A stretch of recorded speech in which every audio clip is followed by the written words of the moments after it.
Well, would you like to know what the least expensive home that sold for in Lake Havasu City last month in September of 2025? Or maybe you'd like to know what the most expensive home that sold for in September of 2025. As I say every month, it's a big difference.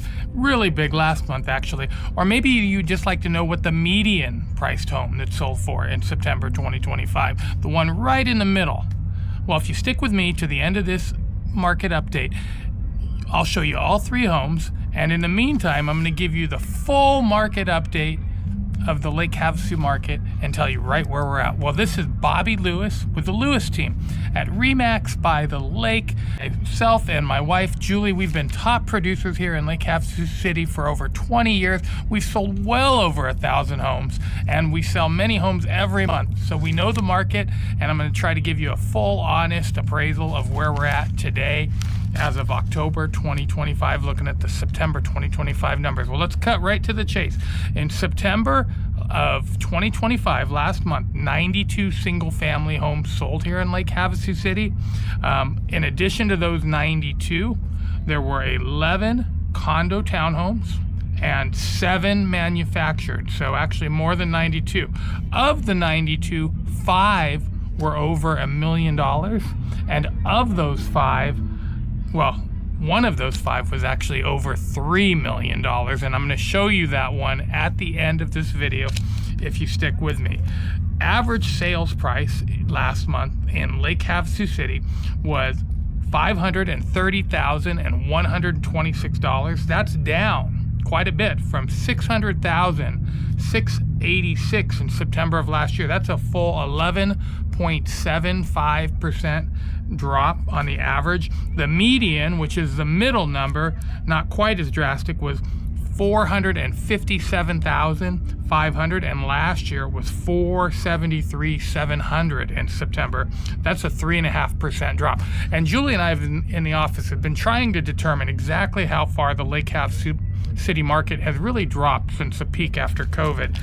A good indicator of that is price per square foot.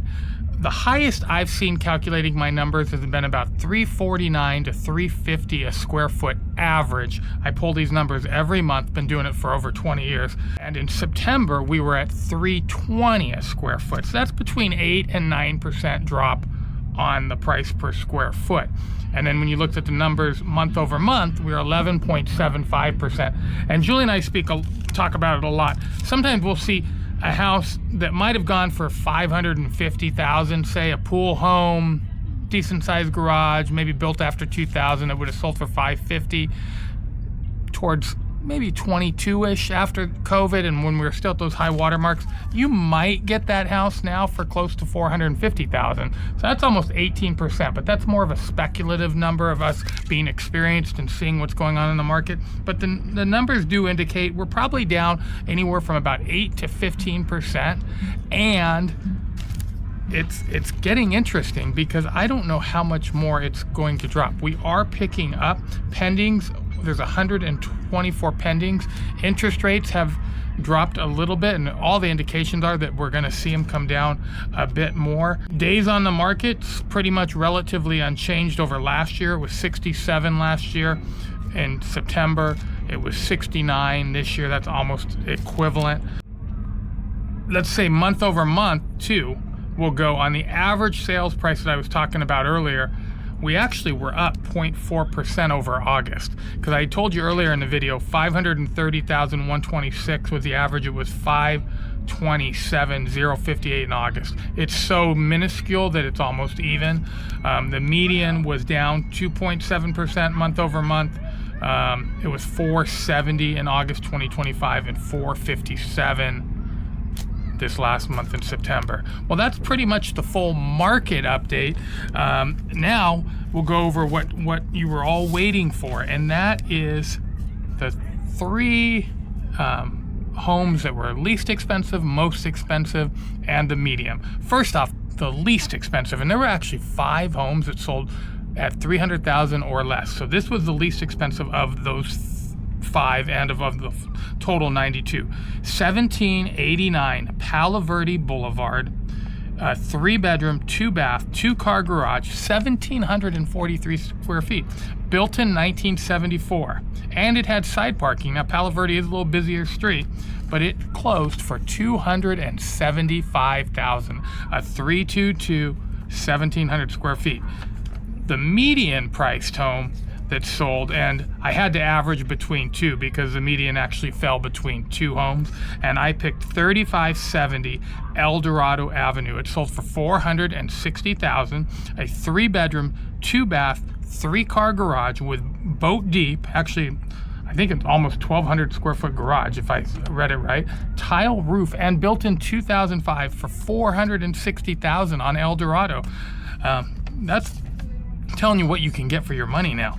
Now, the most expensive home that sold in September 2025 was up in the foothills, and it was a rare one. It was actually over $3 million, $3,050,000, I believe, and it was 6270 Avenida de los Colinas, 4-bedroom, 7-bath, 18-car garage. It actually looks bigger when you look at the front of the house. 2 RV garages and then another garage. 3,715 square feet of living space, and it's brand new. It was built this year and up in the foothills. So those are your 3 interesting homes of the month. Please reach out to me and Julie anytime with questions on the market. We love helping people buy and sell real estate in Lake Havasu City. We love doing market analysis for people. We'll send you a full report on the value of your current home if you'd like to know what it would likely sell for in today's market, and we do that promptly, and we take great care in that. And we hope to see you here in Lake Havasu City soon. Look at our beautiful paradise. October, it's about 75 degrees out. I think it's about 5 o'clock at night, and I do live in paradise, and I'd love to see you here soon.